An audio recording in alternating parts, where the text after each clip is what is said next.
Salatun wa salam alaika ya Nabi Habibi ya Muhammad ataita bisalam wal huda. Memperbanyak istighfar, secara khusus masalah istighfar. Karena ada sebuah hadis Nabi SAW yang berbunyi, bisa saja rezeki seorang hamba tertahan, ya, ditahan oleh Allah, belum dikasih, ditahan dulu karena dosa yang dia lakukan. Karena dosa yang dia lakukan. Jadi dosa itu bisa menahan. Bisa saja kita mau coba masuk proyek gagal, coba istighfar kepada Allah SWT. Jadi memang ada dosa yang mengganjal, intinya begitu. Pernah ada 3 orang datang kepada Hasan Basri rahimahullah, seorang ulama tabi'in yang masyhur. Datang 3 orang ini, dan Hasan Basri ini juga terkenal dengan kesolehannya. Kalau ngomong selalu surga, neraka, rahmat dan taubat dan azab. Itu saja berputar perkataannya Hasan Basri rahimahullah. Jadi orang sering datang ke rumahnya minta nasihat. Ada 3 orang datang satu hari antri di rumahnya. Yang satu masuk mengatakan, wahai imam, wahai kiai, wahai ustaz, saya sudah lama menikah dengan istri saya ini, tapi belum dapat anak. Sudah 10 tahun nikah nggak dapat anak. Kami sudah ikhtiar ke tabib ini, minum itu, tapi belum juga Allah takdirkan. Apa saran anda? Maka kata Hasan Basri, perbanyak istighfar. Perbanyak ya, bukan kerjakan istighfar, perbanyak. Terus lisanmu astagfirullah wa atubu ilaih, astagfirullah terus diucapin, jangan berhenti. Gitu. Maka kemudian keluar orang tersebut. Masuk orang kedua mengatakan, wahai imam, saya sudah lama kena penyakit di perut saya, sakit terus. Kalau sakit saya sampai nggak bisa tahan, rasanya pengen mati saja kena sakitnya. Sudah coba berobat ke sana sini nggak sembuh-sembuh. Apa saran anda? Kata Hasan Basri, perbanyak istighfar. Perbanyak istighfar. Amalin, pulang. Datang orang ketiga mengatakan, wahai imam, saya sudah lama bekerja banting tulang. Mayoritas waktu saya sehari kerja keras, tapi saya tidak pernah kaya seperti fulan. Ditunjuk orang kaya di kota itu, di kota Basra, di Irak.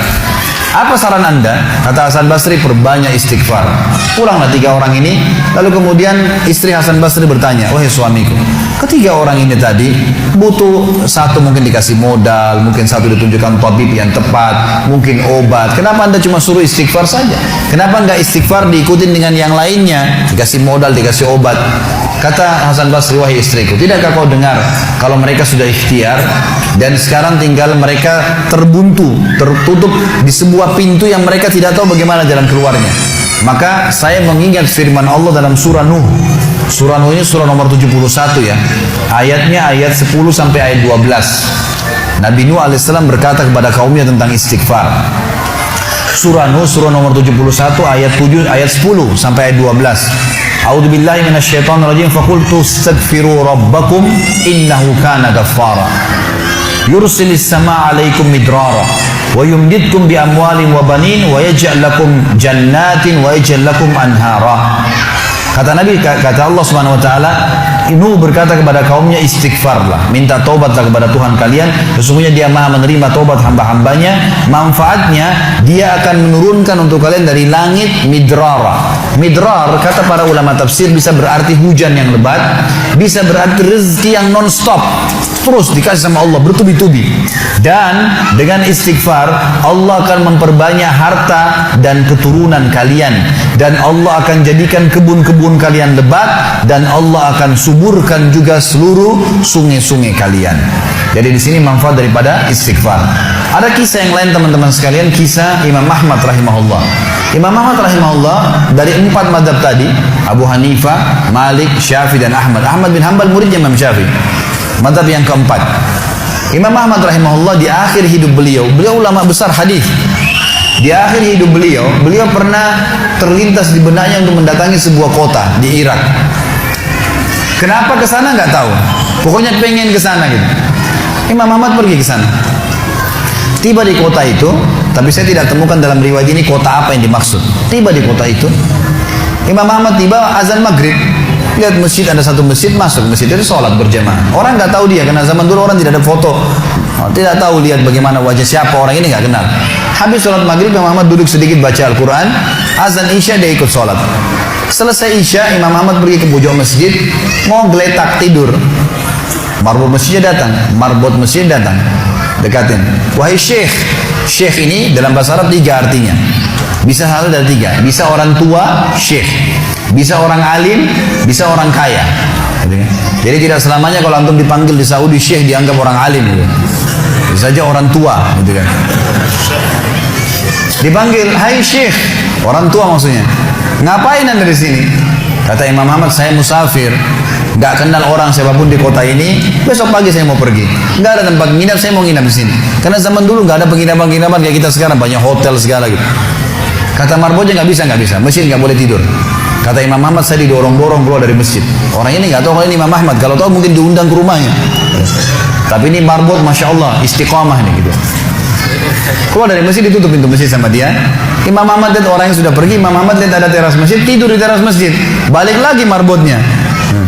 Wahai syekh, ngapain sini? Musafir, mau tidur, nggak ada tempat nginap. Nggak bisa syekh. Teras pun nggak boleh, peraturan. Ini saya bilang tadi istiqomah luar biasa. Imam Ahmad bilang, saya didorong-dorong ke jalanan. Dorong ke jalanan. Waktu saya lagi didorong ke jalanan, ternyata masjid bersebelahan dengan kios penjual roti. Ada satu orang penjual roti di sebelah masjid. Lalu dia mengatakan, syekh, dipanggil Imam Ahmad, silakan ke tempat saya. Imam Ahmad pun datang. Dia bilang, saya punya rumah tidak jauh dari sini, ini kios saya, ada ruangan tempat tidur saya. Silakan anda pakai nginap, besok anda mau pulang silakan.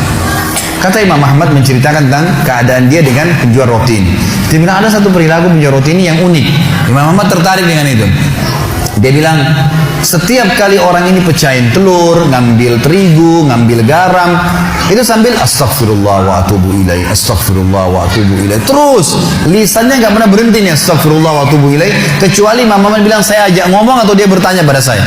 Kalau berhenti, istighfar lagi. Selalu begini. Kata Imam Ahmad, saya bertanya, sudah berapa lama kau amalkan nih? Orang itu bilang, sudah lama, dari saya masih bujang. Kebetulan orang ini sudah tua, seumur sama Imam Ahmad. Sudah mendekati 60 tahun lebih gitu. Baik, dia bilang, sudah lama dari saya masih bujang. Kata Imam Ahmad, ma thamaratu istighfarik, apa manfaatnya istighfarmu? Apa yang kau dapatkan dengan istighfar yang sebanyak ini? Kata dia, tidak ada apapun yang saya minta kepada Allah kecuali diijabah. Apa saja saya minta Allah kasih, tinggal satu yang belum Allah kasih. Kata Imam Ahmad, apa itu? Dia bilang, saya minta dipertemukan sama Imam Ahmad. Lah ya, kisah nyata. Imam Ahmad mengatakan, Allahu Akbar, istighfarmu lah yang membuat saya datang ke kota ini, tidak tahu kenapa. Istighfarmu yang membuat marbot masjid mendorong-dorong saya keluar masjid. Istighfarmu yang mendatangkan saya ke tempat ini, tempat praktekmu, ke rumahmu.